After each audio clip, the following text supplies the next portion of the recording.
Good evening. This is the Ask Dr. Renee show. I am your host, Dr. Renee. And for those that are just tuning in for the first time, this show is here to motivate and inspire you to live the life that you deserve. Everyone deserves to have happiness. This is the only life we have. This is not a dress rehearsal. So whatever it is that you've been wanting to do and dreaming about, you should go do it now. All of my guests have done just that, and they are living the life that they deserve. Some of our past guests have been Paul Carrick Brunson, DJ D Nice, Stephen Russell Hearts of Troop, Cupid with the Cupid Shuffle, Nadia Jones of the network Niche, Blogalicious, and the Niche Parent. Courtney Sanders is our guest tonight, and she is the CEO and writer behind Think and Grow Chick. And so I hope that you will learn a lot from her. She is an amazing blogger and marketing expert. And so I want you to take in everything you can, especially those that are thinking about getting into blogging. This week and last week, we've had some really amazing bloggers that have really taken that platform to a whole nother level. So I would like you to please ask questions. If you have any questions, you can send them via tweet to Ask Dr. Renee. Use the hashtag Ask Dr. Renee Show. Or if you're on Google Plus with us, you can just click the word Q&A and type in your questions, and we'll take those questions at that time. As well as if you are on YouTube, my producer should be over there, and she'll be able to field those questions to me. So thank you so much, Courtney, for joining us this evening. Thank you for having me. So let's get started. So Courtney, first of all, Courtney is we represent Detroit, which is so awesome because you're like the third, I think, Detroiter I've had on the show. So I'm excited. Cool. And one of them was my mother. So I'm excited. But Courtney, like me, has left the D and she's went to that other D. Mm-hmm. I have a friend from Dallas who likes to claim that to be the big D. That's what it is. Okay, you know what? My sister said we cannot see you. Yeah. So your camera, something is not set up right or something? I can see me, but let me... Right. Just a minute, everyone. We have a small technical difficulty. Somebody let me know if you can hear her, though. Can you guys see me now? Okay, let me, 1 second. I switched to a different camera.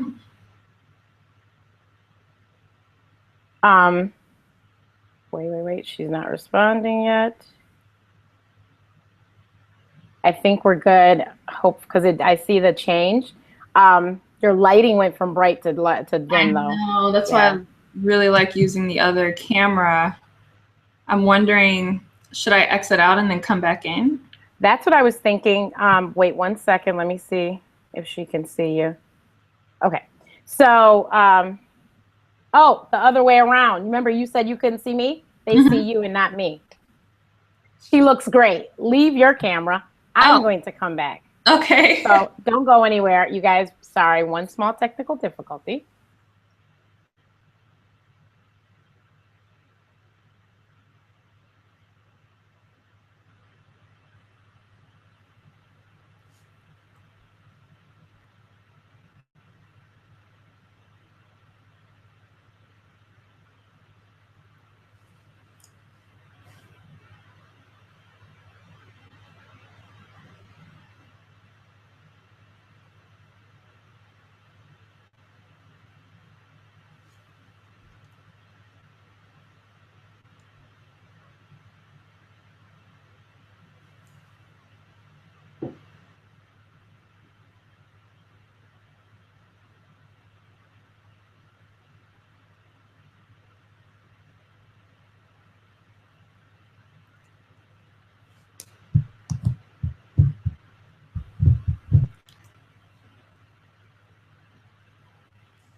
There you are. See me?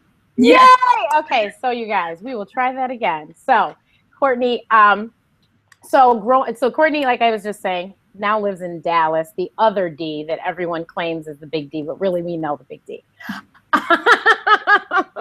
So, Courtney, please tell us, how was it growing up and what were your aspirations as a youth? Oh man. So as you know, the big D, the D, Detroit, I'm not sure now Exactly. because I'm in multiple Ds. I've been in Detroit, DC, and now Dallas. So it kind of crazy. But growing up in Detroit, obviously that's the Motor City. And so as a young child, and then especially in high school, I displayed pretty good aptitude for math and science. So since everything was funded by, the big three automakers, immediately my parents were like, you are going to be an engineer. That's what you're going to study. Maybe you'll come back and then be a mechanical engineer and like work on cars or something. So I tell people and they think I'm joking, but I'm not. Literally since from fourth grade to high school, I was put in all these like pre-engineering prep programs. And so that was really the kind of what I was groomed to do in my trajectory. And it wasn't until I got to school and I was on a full engineering scholarship that I decided, I think I want to make the entrepreneurial leap and, change to something else. So that my childhood was spent doing that. But, as soon as I left the nest, then I wanted to do something different. Go figure. So. So wait a minute. Were you in DAPSEP? I was in DAPSEP. Okay. So of course, so was I. And so was my sister. We should have ran into each other somewhere. That is so funny. That's hilarious. Yes. Yes. DAPSEP. So you already know that. Yes, my sister is an engineer.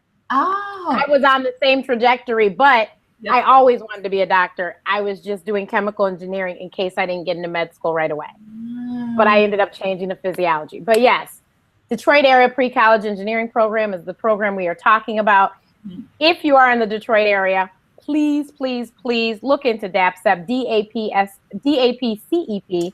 Yeah. I know the person that's running it now, Jason Lee. He's doing a phenomenal job. DAPSEP has really grown by leaps and bounds, Courtney. Oh, they take really? Like kindergartners now. Fourth grade was early.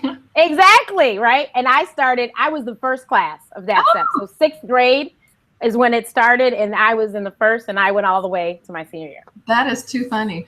Yes. So, yes, I totally understand the whole engineering thing because my mother and father, of course, my mother, well, the big three are here. In case you don't get into med school, you can always get a job right here at home. Mm-hmm. So I completely understand. So you went to Howard, right? Uh-huh. Yes.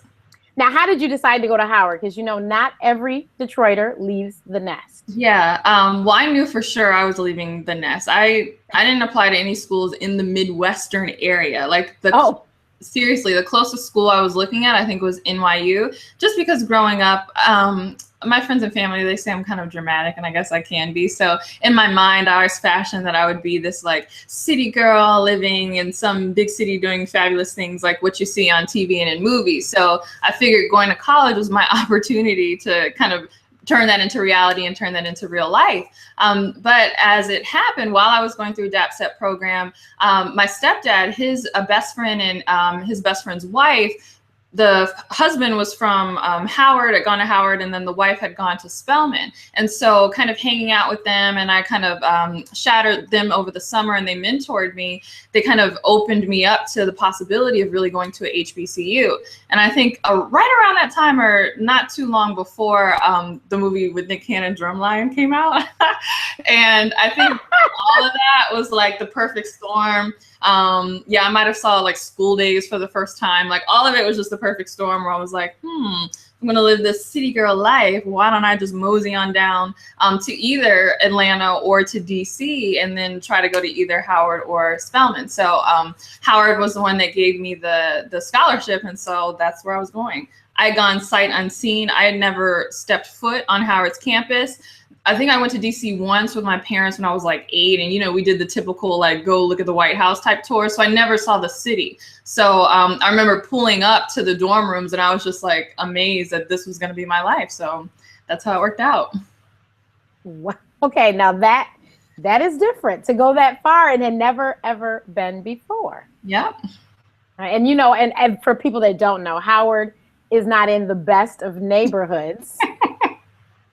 So coming from where we came from, that could be a bit of an adjustment. Yes. And I remember my mom, she's like looking around, are you sure it's not too late to turn around? Because we drove the 8 hours from Michigan down to DC, and we're like, what is going on? But I was just so in la la land. Like the grit of the city was just really what I was looking forward to. And my parents were like, oh my goodness, what has our child done? Is she going to survive? But I was just fine. I was just fine. Exactly. I drove to DC from Michigan State to attend Howard's homecoming, I think once or twice. But yeah, so I did the drive myself with some friends, and that's when I walked out. I was like, whoa, this is not what I thought. Right. Where are we? Exactly. But, we had a great time, though. Had a ball. And my cousin went to Howard. So I know a lot of Howard. As a matter of fact, we had one of your fellow alum on the show about a month ago, Arian Simone. Okay. Yeah. And she's from Detroit as well. So, yeah. We're all over the place. Exactly. No, I'm sorry. Arian's FAMU, not Howard. I'm confusing myself. But HBCU. Yes. So you get to Howard. You are a pre-engineering major. Were you pre-engineering, or did you pick a? No, I was, chemical engineering was my major. Oh, just like me. No wonder you changed. Let me stop. Okay, so for those that don't know, chemical engineering is said to be the hardest major on campus. Oh, yeah. And I believe it completely, wholeheartedly. So anyone that graduates chemical engineering, my hat and skirts off to them. So when did you decide this is not a good idea? And also, how did that affect your scholarship? Oh, let's just say everything hit the fan, but we'll get there. So, so that first year I did pretty good because, it's like intro classes. You're retaking a lot of things that you did in high school. I'd done like advanced classes in high school. So it was kind of, it wasn't too much. But that second year, is really where the rubber meets the road. And they tell you, and especially chemical engineering, it's not one of those majors that you can just kind of, I'll study right before the test, so I'm just going to breeze through. It's borderline pass or fail, really. Obviously there's grades, but you're either in it or you're not. And I sensed that I didn't have the commitment to it, but I didn't know what I wanted to do instead. And as I was just kind of in this, not even quarter life crisis at the time, because I think I was only 18 or 19, and I'm just kind of hanging out on campus and just not really sure what I want to do. I had the itch that I wanted to do something entrepreneurial, but I had never seen that before. I didn't really know what that looked like until one day, Lisa Price, founder of Carol's Daughter, came to the business school, and she started, just sharing her story about how she created Carol's Daughter, how she was creating this whole thing out of her kitchen and the basement, in her brownstone, and either in Harlem or Brooklyn, I can't remember what she said, but out of New York. And I remember sitting in the audience, and I probably should have been in class. Like, I don't even know what I was doing at the School of Business. Like, what was I doing? But I was there, and just hearing her story, something inside of me totally lit up. And I was like, that is what I want to do. And I knew I had to have this because even the struggles that she shared, I really wanted even her struggles. She kept telling stories about how it was so difficult because at the time people would come to her house and they would be like, see, this is why I don't support Black businesses. You don't have stuff in stock, and you're running out of things. And she was like, oh my goodness, I was out of stock with stuff. I couldn't make things. People were harping on me, bashing on my business. I thought the whole thing was going to close. And I was just sitting there listening to her like, this is just so amazing. This is so glamorous. I wish people would come to my, brownstone in New York and berate me because I don't have enough products to give them. That would be awesome. So even her trials and tribulations sounded amazing to me. And I was like, I need to have this entrepreneurial lifestyle. And it helped because, I was sitting there looking, at a Black woman with natural curly hair. And she was just kind of the pinnacle to me that if she could do it, then this was something I could do. So sitting there in the audience that day, that's when I was like, this is what we're going after. Okay, and I met Carol's Daughter and I didn't get that. But I met Lisa Price and I was like, wow, that's a lot of work. But so so you said this is what you want to do. So did you have the inkling to create the kind of products that, she does bath and body as well as hair? It was so funny. So again, I didn't have much exposure to entrepreneurship, so I wasn't very imaginative. So as I'm sitting there listening to her story and I'm thinking about what I'm going to do, it was like, well, that's what I'm going to do. I'm going to have natural hair. It went from, adoring Carol's Daughter or Lisa Price to saying, I'm going to take Carol's Daughter down. I'm going to start, the biggest natural hair company ever. And, I'm coming after you, Lisa. I'm coming after you. So in my, 18-year-old or 19-year-old zeal, I remember after her speech running down, the auditorium, standing in line, people talking to her and shaking her hand and stuff. And I kept letting people go in front of me because I wasn't trying to talk to her just to, Lisa Price, I love you. Right. Kind of thing. I was trying to pick her brain. Like, lady, I'm gonna get you a business model and I'm gonna set this up and we're gonna, me and you head to head. So I kept letting people go in front of me because I wanted them to get their questions out the way so I could really sit with her and kind of corner her and ask her the things that I wanted to ask. So there's this other young woman, this other student who I let go ahead. And so I'm kind of listening and patient, and I'm overhearing the questions she's asking. And then I'm kind of like, wait, hold up, game recognize game. And she's asking very specific questions that I was planning to ask. So, once it was my turn, I kind of changed and I'd say, oh, okay, hi, Lisa Price, and I kind of did the handshake thing, talked to her, whatever. But then I was like, you, young lady, you, this other student, I want to talk to you. I know what's up. Like, why are you asking her all these questions? And she's like, oh, I'm a chemistry major and, I want to start a natural hair care business. And so immediately it was like, oh my goodness, I want to too. So we linked up, and that evening we went to the computer lab on Howard's campus. We mocked up like this really crappy logo, and we came up with a name, and we decided that the business was going to be Material Girl Beauty, and girl was going to be spelled with a U, G-U-R-L, because we were just that cool. So we were off to the races. This was our new business. We didn't really have any money, but it was right before the summer. So I was actually doing an internship with Abbott Laboratories in Chicago. And so it was a great internship. They paid well, and they put me up in like a Residence Inn type hotel thing where you had a little kitchenette. And so I remember after I would come home from my internship, I would get on the computer and literally order all this like shea butter and all these raw materials from like Africa and Canada and stuff, had these huge boxes be delivered to the hotel, in my name. The front desk people are like, excuse me, is there Courtney? There's like 2-ton boxes downstairs for you. We're gonna like have the bellhop like send the stuff up. And I would be in the kitchenette mixing and melting this stuff down and like pouring it in little bottles. I handmade all the labels. My friend who was also on her internship, I think she interned like on Capitol Hill that summer. She's a big networker. So she was the networker, the mover and shaker, wink and the gun, kind of schmoozing people. And then we came back that following year, and we had 100 units of this Material Girl Beauty products. We had like hair serum and shampoo and all that stuff. We had a little blog website, and that year we proceeded to sell approximately 10 maybe of the 100 things that we built. And I was so mad. I spent up all my little internship money, and it was really difficult to get things rolling. But because I was so passionate about it, but I didn't have a concept of like managing time, entrepreneurship, taking care of my studies. I knew I didn't want to do engineering anymore, but I was too immature to just change my stinking major, I didn't want to disappoint my parents. And then my scholarship, it came in engineering, was kind of tight. It was just all very tricky. And so I remember just pretty much just not going to class. And she and I, we would just kind of go gallivant in DC on these quote unquote business meetings where, we would try to sneak into like Chamber of Commerce stuff or DC small business things. And just, we were so clueless, but it was fun and it felt very business-like. Until, that at the end of that semester, I got my transcripts and it was like, you lost your scholarship because these grades are not going to cut it. You're definitely not making the grades. So really, it was almost like I was forced out of engineering. I should have changed once my grades were still high, but I ended up losing my scholarship. I was kind of stuck between, what do I do with engineering? I tried to transfer to the business school, but they were like, well, we have a GPA minimum. So you need to go back to engineering and retake those classes to get your grades up if you want to be into the engineering program, or I'm sorry, the business program. But I'm like, what? I don't have any money. I lost my scholarship. Like, I can't pay for new classes and to retake these classes in engineering. What am I going to do? So, that's when I got the bright idea at 19 years old that because I didn't have any credit to take out student loans, that I would just take out a bunch of credit cards, pay them back, and then raise my credit. And of course that didn't work.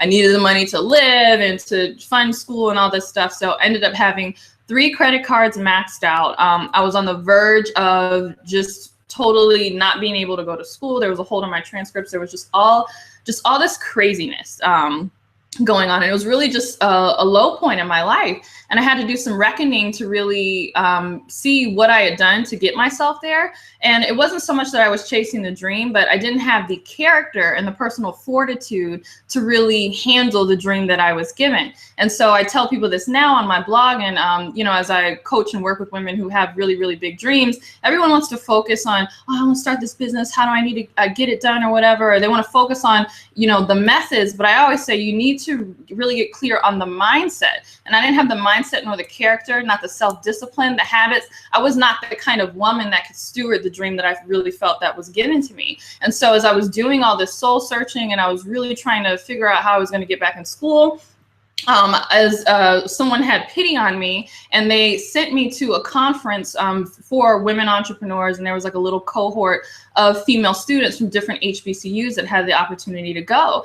And so they paired us up with a life coach, and she kept raving about this book, Think and Grow Rich, and how it changed her life, and her marriage was on the verge of all this stuff. And, you know, her story really resonated with me. So I remember going back home after the conference, checking out the book from the library because I didn't have any money, and just reading it to see what it had to say. And in the second page on the second chapter, it lists like 6 or 7 steps that it says, you know, a person needs to do if they want to quote unquote think and grow rich. But for me, I was like, think and grow rich. Can we think and grow these grades back up? Can we think and grow down this credit card debt? Can we think and grow and get my life back together? So I was just really voraciously reading and applying these tips and saying like, I need to apply this process to my life. Because really it was the first time that I saw like a goal setting process and read anything that said that I needed to check my mindset if I wanted to be successful in life. So that's how Think and Grow Chick came about, because I said, well, you know, blogging was kind of getting popular, and I had started a little blog because of the hair care business, Material Girl Beauty, because we didn't have any money to do a real website, so we just set up a little fake blog.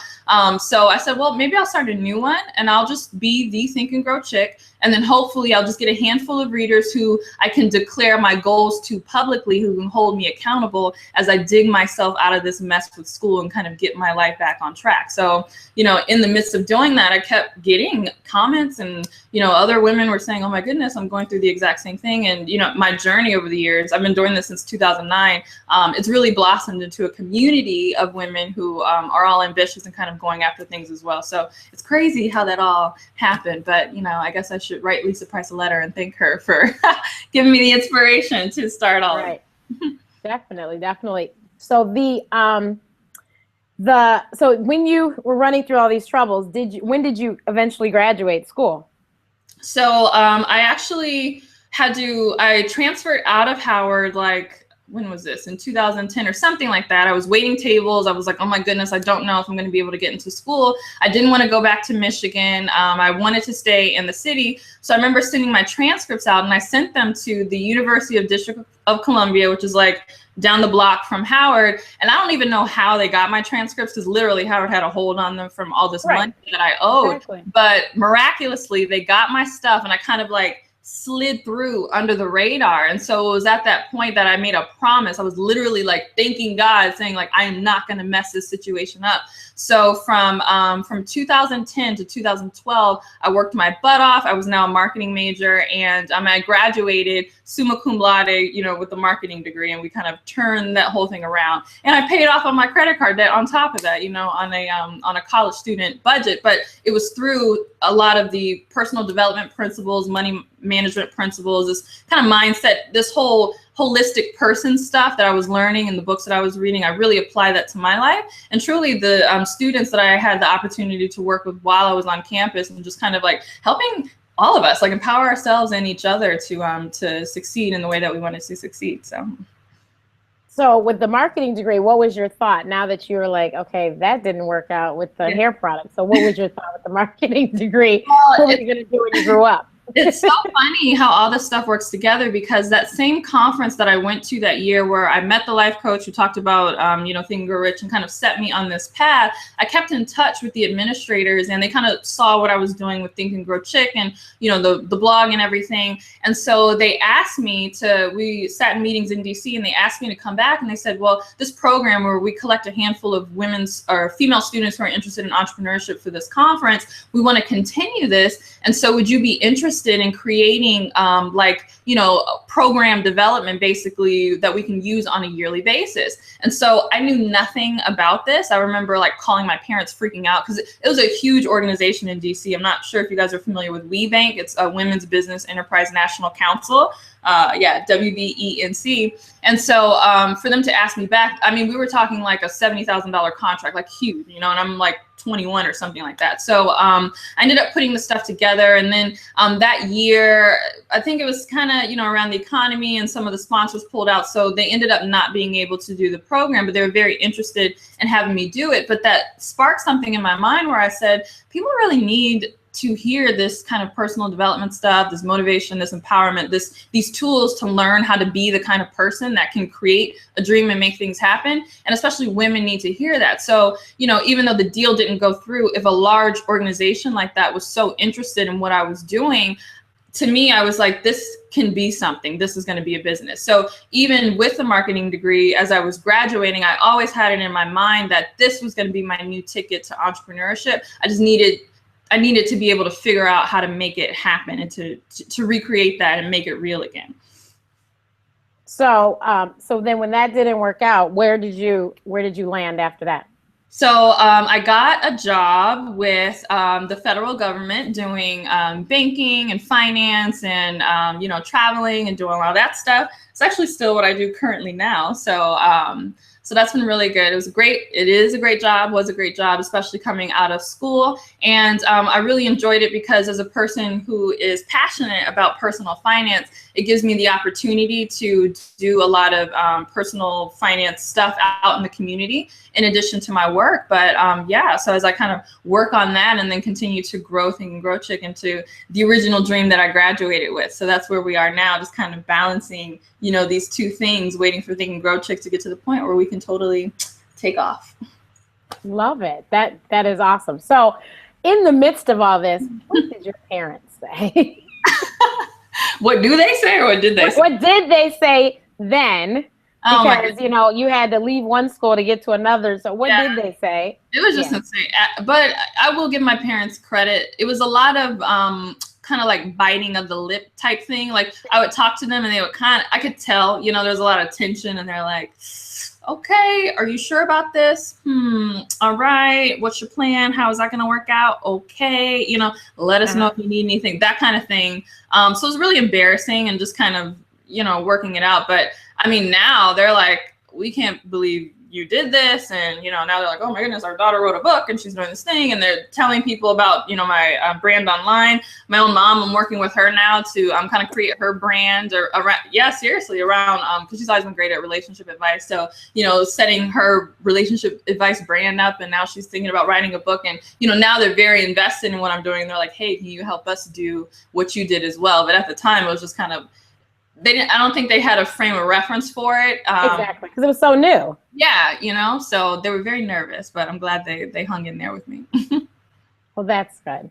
And now I'm sure they're very pleased as punch. You have a lovely job. Yes. That was the main thing. They were like, oh. Exactly. I know the Detroit. It's a Detroiter mentality, but a parent's mentality. Yeah. That they just want to make sure that you have a job. Exactly. Yeah. Exactly.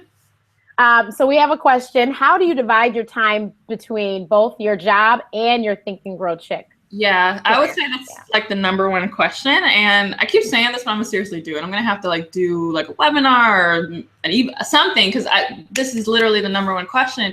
But it's really a combination of things. So I won't sugarcoat it. Like you definitely have to make the space for it, like literally make the space, meaning you have to make sacrifices in terms of, I get up early because I'm not a night owl. I'm typically in bed by like 10 o'clock.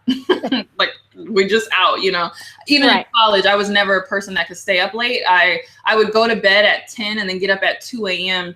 that was my all nighter if I was studying for a test or whatever. And I would just work from 2 a.m. until like 8 o'clock class or whatever, where other people could stay up and then they would go to bed, you know, at 4 a.m. I was like, no, I need my sleep. So even now, I don't do a lot of work late, but I will get up really early. My typical wake up time is about 5 a.m. and I like to work on that stuff until about 7:30 until I head out of the house at 8. So that's a good 2.5 hours. I also have, you know, time obviously during my hour lunch break when I get off work. And then I'm just really disciplined about managing my time, making sure that things really follow in order. So over the weekend, I'm really big about getting everything done or listing out everything that needs to happen, and then kind of putting slots during the week. So I'll have a Google Calendar and I'll say, okay, this needs to happen on Monday, this needs to happen on Tuesday, this needs to happen on Wednesday. So, you know, I'm very, very scheduled. I'm very, very disciplined. I'm not kind of a person that, you know, if something, oh, well, I was supposed to be doing this, but I don't feel like it right now, so I'm just gonna like chill. No, like I make it happen. So that's a big one. I'm trying to think if there's, oh, yes, this is huge. So I'm a big proponent of the 80-20 principle.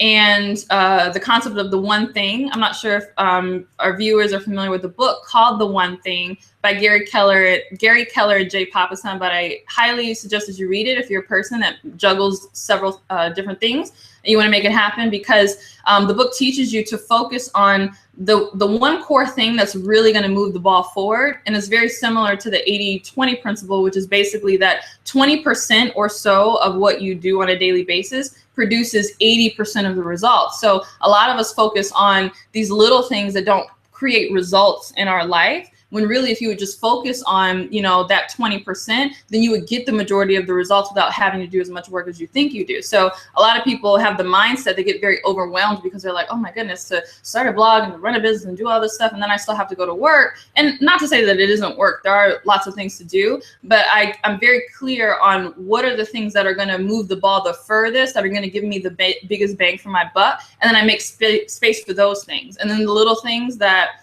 you know, don't get done, like that's just fine, they don't get done.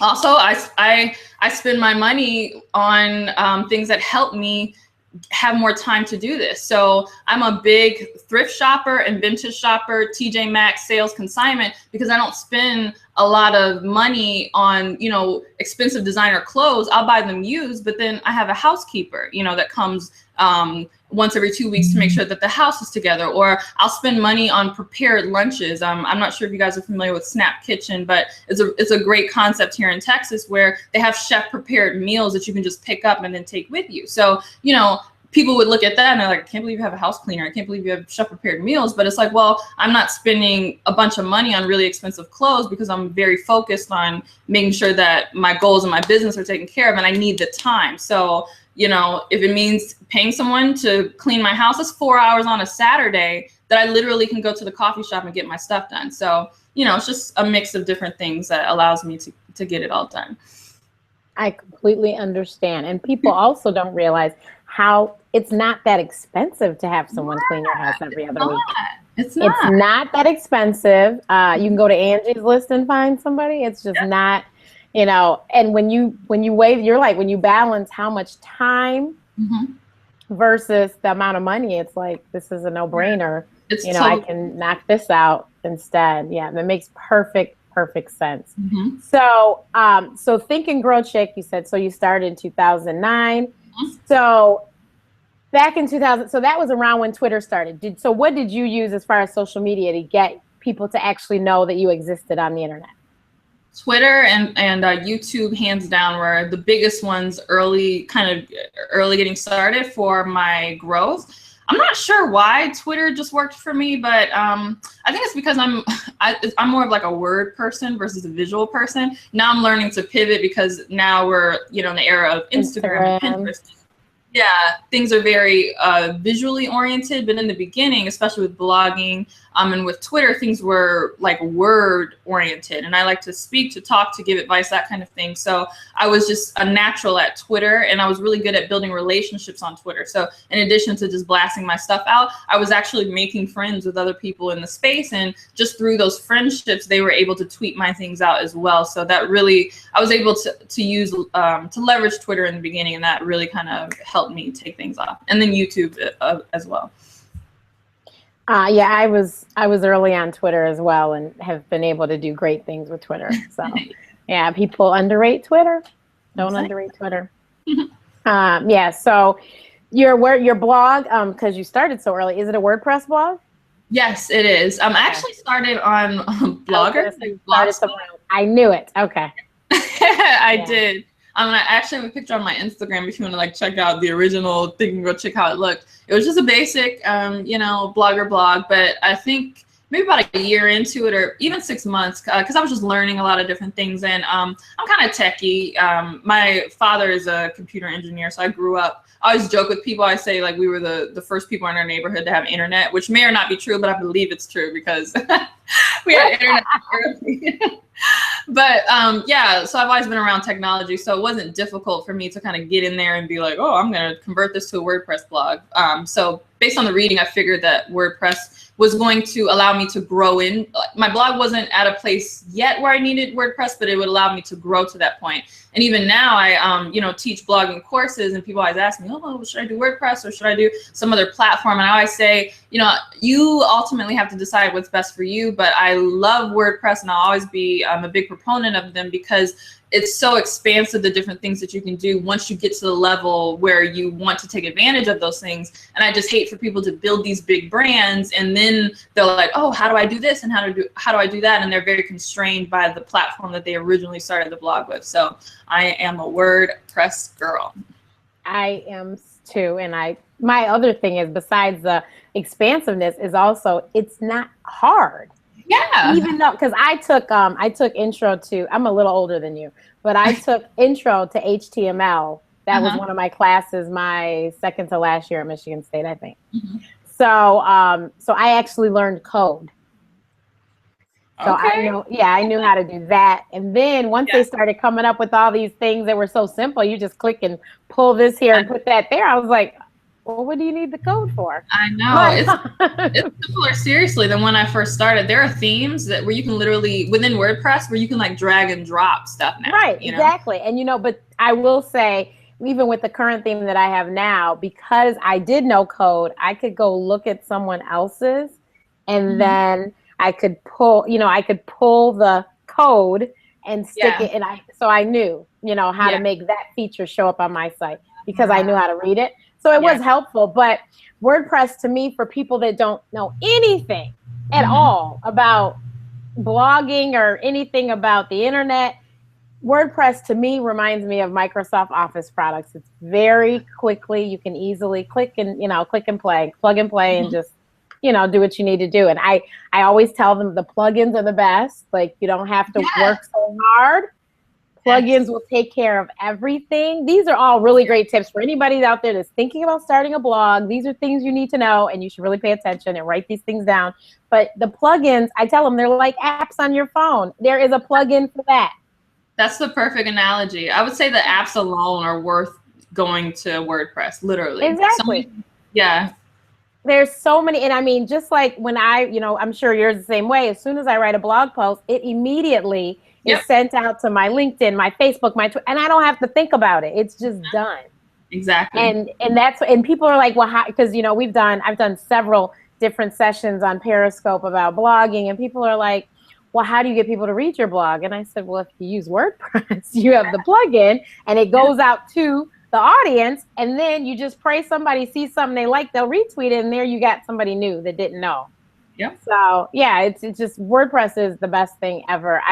I'm starting to see a lot of people use the Squarespace. I still need to. I'm not changing from WordPress because I like WordPress, but I just like interested to just see what's the hype about that. But yeah, I think I'm the same way. People ask me, I'm like, I don't know nothing about no Squarespace. I'm sticking with WordPress. But I was saying, I was working with my mom. She's writing a book and is interested in doing some stuff. So I'm thinking maybe I'll kind of explore Squarespace. It might be better for her, or if not, we'll just stick her on WordPress too. But yeah, I don't recommend it because I don't know anything about it. So I kind of got to check it out first. So. Yeah, that's my thing. I was like, I've seen some sites that have been done in it. I just don't understand, and I know, like, if I know that most of the bloggers I know, we are all on WordPress. Yes. There are a very select few though that are on Tumblr, and I don't understand how that works with WordPress, with blogging, because I feel like there should be more words than pictures. Yeah. Yeah, so I'm a little confused on that, but there are some people that make it work. But so yeah, and I mean, like I said, WordPress was the best thing ever, but I think I know I had a blogger site way back in the day too, and I don't think I ever like quite did anything with it, but I did have it and was like, oh, this is cool, okay.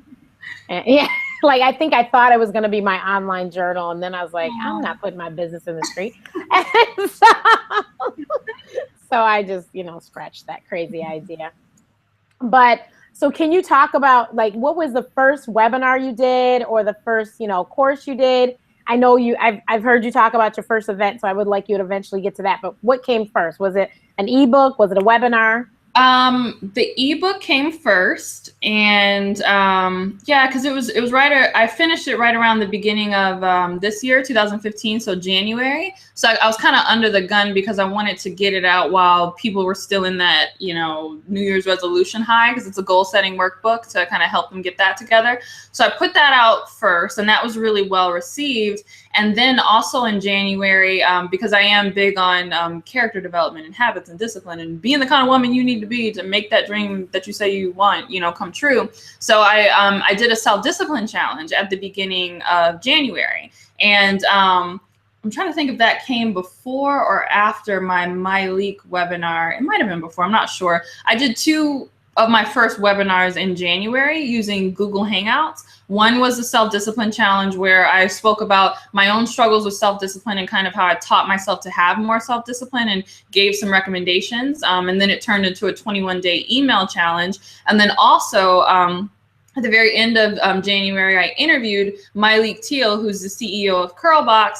And we had an awesome discussion. It's still on YouTube if people want to check it out, for about like 2.5 hours, where she just really was authentic and shared about her journey, how she got to where she is, and kind of the same topics, how she maintains self-discipline and how she's really good with her money and how she manages time and all of that. So those are both my first forays into kind of creating webinars for my audience.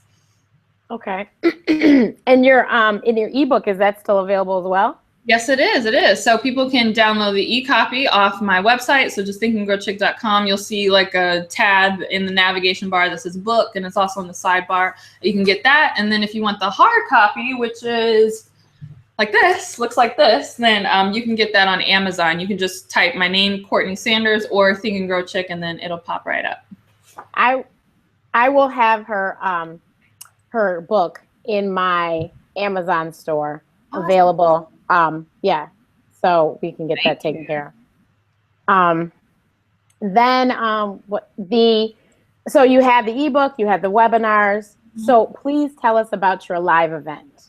Yes. So the first live event I ever did was actually at the end of 2014, so in November. And really that was just me kind of facing a big fear. For the longest time, I wanted to do an event for my blog. I wanted to do like a local live event. Also, I was and still am, I still consider myself relatively new to Dallas, even though I've been here for 3 years now. But, you know, I didn't have as big of a network here, and I still don't, as I did in DC. So I knew it would be really important to have a live event just so that people could see my name and kind of get familiar with what I do here in Dallas. So I just kind of was like, all right, we're just going to throw myself out there and do an event and we'll see what happens. So I ended up linking up with another blogger who has a natural hair magazine that's pretty popular here in Dallas. And so I figured, okay, if we do this like this whole woman's event, you know, you kind of take on the beauty aspects and the natural hair stuff, and I'll talk about the goal setting and the visioning and all this stuff, and we'll have a vision board party. So she and I linked up and we did that, and the event was successful in terms of the turnout and that people really enjoyed it, but it was unsuccessful in the sense that we both lost money on it. So I always tell people you can't be scared to put yourself out there, because my first foray in doing anything businessy really with my brand was this event. And from a profitability standpoint, it was a complete failure because I ended up losing money on it. However, in speaking with the women and kind of hearing their stories and what they were struggling with, that's what inspired me to actually write this book and to come up with a title, Get What You Want, because it was based on the discussions at the event. So that happened, I think we did the event the 1st of November. So between Thanksgiving and Christmas, I just kind of like buckled down and hustled hard and wrote the book and got that done. And so then I was able to launch it January 2015, but that wouldn't have happened had I not done the first event. So don't be scared to do your first thing, even if it's a failure, because, you know, within every failure is a seed for some future success. So you just have to kind of roll with the punches and get out there and do it. Yeah, you have to do things afraid. You just have to do them. You have to be, and if you don't fail, you never can succeed. So you have to fail. You got to keep trying, you know, keep doing things, because I hate the word try. You need to just do things, and then eventually, you know, that thing will be the one thing that, you know, is whatever is like, I promise, I know her next event is going to be a huge success. Well, I already know that. Well, it was my so after that I did an event in Atlanta. Was that in Jan? I think that was at the end of January. So we did the My League webinar, and so I announced it on that webinar because I know a lot of her fan base is in Atlanta. She, you know, Curlbox is based in Atlanta. And so that event was very successful. And the other blogger that I did it with, Natasha Cole from Go and Glow Project, who was awesome, we linked up and did that. She's based in Atlanta, so I kind of needed, you know, some eyes and ears on the ground to kind of help put that together. So we did that together, and it was an awesome, awesome event. So great, in fact, that people on our Instagram page who don't live in the Atlanta area kept saying, when are you coming to DC to do it? When are you coming to Chicago? When are you going to do all this stuff? And we were like, oh, you know, we're not sure if we're going to have the time and the funds, you know, to get to all these different cities to produce it. And it wasn't until another one of our fans who, she is a military wife, and she just said something to the effect, she was like, well, can you just make it online? Because it doesn't matter where you do it in the States. I'm stationed in Japan. I won't be able to participate. So then we were like, that's very interesting. Make it an online course. So we sat down, and for like 4 hours, we got on Google Hangouts and just redid the entire class digitally and made it available digitally. And so then we did another webinar. So that was my third webinar at that point. And I want to say that was in March when we did that. And it was called the Idea to Income webinar. And just a personal tip for anyone who's thinking about doing webinars, and just a personal standard that I like to hold myself to is anything that I do for free. So it's a free class or free webinar or whatever. I try to still give so much that it would, you would almost feel like, wow, I should have paid for this. Like I almost want it to be paid quality. And so the Idea to Income webinar was literally like paid quality information and everything that we were giving. And people were like, this is amazing. This was so good. Like, how can we get more of this? And we were able to say, oh, well, now that you asked, we actually have this class that we did live in Atlanta. It was really successful. We packaged it up into this digital thing. It's available, you know, if you want to buy it, go ahead. And so people just like bought it up. That was crazy. And so, yeah, that just really kind of got me rolling in terms of creating classes and e-courses and using webinars to promote them and just kind of getting the ball rolling on that. So I've continued that process. I'm gonna get to a point where I'm doing them every month, but it takes a lot, like to set up and like, oh my goodness, it's talk about preparation and yeah, it's a lot of energy. It's literally like giving birth. I think, I don't know, I don't have any kids, but it can feel that way. So I don't do them as often as I would like, but if you do them and you do them right, it's great for your brand. It builds momentum. You get people coming, checking you out who ordinarily would not be familiar with your blog because, you know, people who are attending the webinar are forwarding it to other people and they're saying, hey, sign up for this. So it's an amazing thing if you can do them and you do them right. Yeah, definitely. So I always touch on this because I am a hopeful romantic because I am still a single woman. But how did you meet your lovely husband? So funny. So as I was saying, I'm a big thrifter, consignment, you know, that kind of person. And I love it. Obviously it's great because for budget reasons, you know, you get cool stuff for really cheap, but I love it just because it's like a sport to me. It's just a hunt. I love finding stuff. So even when I was kind of like broke, struggling in DC and getting my life together, in addition to waiting tables, being a, you know, low paid intern, being a hostess at a restaurant, that kind of thing, how I supplemented my income was I would go to all the thrift stores in DC and I would buy up all these clothes because I knew the designer. So if I saw Ferragamo shoes, but even if they weren't in my size, I would still buy them because then I knew I could sell them on eBay and Etsy. So I've always had an eye for like finding designer stuff that people are overlooking. So while I was in DC, actually, I wanted to go to an estate sale. I'd never been to an estate sale before. And so my best friend at the time, she also went to Howard with me and lived in DC, and we were supposed to go together in the morning, but you have to go really early if you want to get the good stuff. So I ended up calling her because this particular estate sale was in Northern Virginia, in Alexandria, but for those who are familiar with the DC area, not like in the old town Alexandria, which is right on the water. It was like deep into Alexandria, the Van Dorn stop for those of you guys who are familiar with that area. And so I wanted her to go with me because the metro online said that it was going to take like an hour to get out there. I didn't have a car. I wasn't familiar with the area. I was like, come on, we'll go together. I call her butt's still in bed. She's like, I don't want to go. Let's go later. I'm like, what are you talking about? It's an estate sale. You got to go like early, otherwise stuff is going to be lost. I'm like, forget it. I'm just going to go by myself. So I ended up taking the train all the way out there. It took me an hour to get out there. I didn't have any money for like a cab, and I didn't know, because DC is very walkable. So I got off the stop, and now I'm like in Northern Virginia, and it's not so walkable. Like I leave the train station and I'm literally like on a freeway overpass walking on the sidewalk. People are honking at me. I'm like, oh my goodness, this is not like DC. I need to like figure out what I'm doing. So I ended up walking all the way to this estate sale. It was crazy though, because a friend who I'd gone to school with at Howard saw me walking, and he was out there visiting his cousin, and he was like, we'll just give you a ride to the estate sale. This is embarrassing. You don't walk. It's not a place where you walk. It's like, I don't know. I don't know another city that's not walkable. I guess Dallas, for those who are familiar with Dallas is not walkable. So it'd be akin to me like out here, like just walking down the freeway in Dallas. Like you wouldn't do that. So they took me to this estate sale. I was in this high-rise condo building, and I go to the 16th floor to get my stuff. And I realized that I don't have any cash on me. Like, you know, I'm not used to estate sales. I've never done this before. Usually the thrift stores, typically they'll have like a card reader or whatever. So I go to the person who's running it, and she's like, oh, we only accept cash or check. And I'm like, you gotta be kidding me.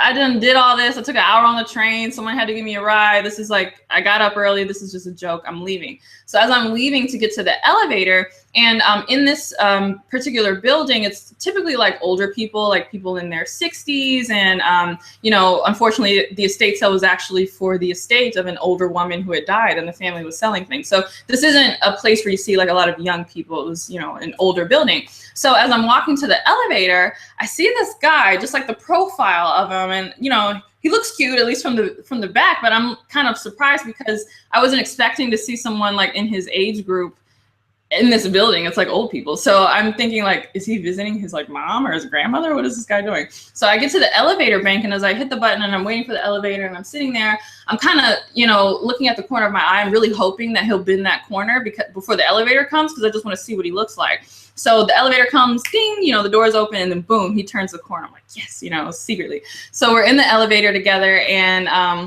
there's another like older couple who was also at the estate, so who's standing in between us. And so I could tell we're both kind of trying to like get a little like sneak peek at each other, like see what we both look like, but we can't because this couple is standing in between. So we get down to the first floor, and we're walking out, and I'm, you know, trying to be cute and cool and like see what this guy looks like. And then it dawns on me that I have to go all the way back to the train station, and my friends originally gave me a ride there when they saw me walking. So now this guy is gonna have to see me walk down the sidewalk, like, you know, over the freeway overpass. So embarrassing. I'm gonna look like such an idiot. So I went from like trying to be cute and like check him out to like, oh my goodness, I hope he just gets in his car and drive away. I, you know, don't want him to see me. So we end up walking out, you know, to the parking lot, and I'm kind of like walking to the sidewalk, and he's still walking like close to me on the sidewalk. I'm like, why won't this guy just get in his car and drive away? I don't want him to, you know, see me. So finally he gets into like a separate parking lot or whatever. And I guess he gets in his car, and, you know, I'm just kind of